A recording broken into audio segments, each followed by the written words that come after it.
لعلکم تتقون سے مطلب کیا ہے کہ روزے کی برکت سے تم کو متقی بنانا چاہتا ہوں. اللہ تعالیٰ کا مقصد سن لو، پیٹ جلانا نہیں، بھوکوں مارنا نہیں.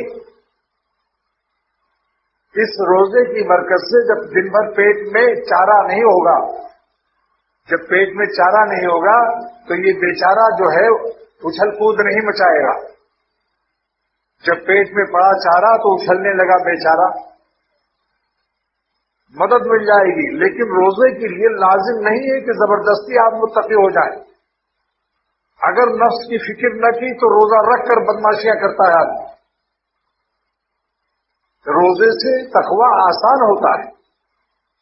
روزے میں یہ خاصیت نہیں کہ زبردستی متقی بنا دے، ایسی مشین نہیں کہ ڈبل روٹی آپ کو بنا دے، لیکن آسان ہو جائے گا. کس وجہ سے؟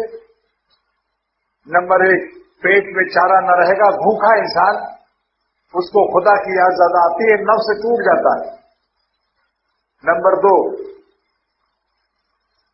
اللہ تعالیٰ نے شیاطین کو رمضان میں جکڑ دیا ہے، شیاطین قید ہو جاتے ہیں، لہذا دشمن سے نجات.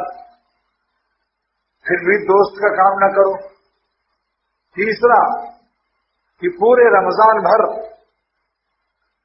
عرش اعظم کو اٹھانے والے فرشتے روزے داروں کی دعاؤں پر آمین کہتے ہیں. پورے رمضان بھر عرش اعظم اٹھانے والے فرشتے روزے داروں کی دعاؤں پر آمین کہتے ہیں.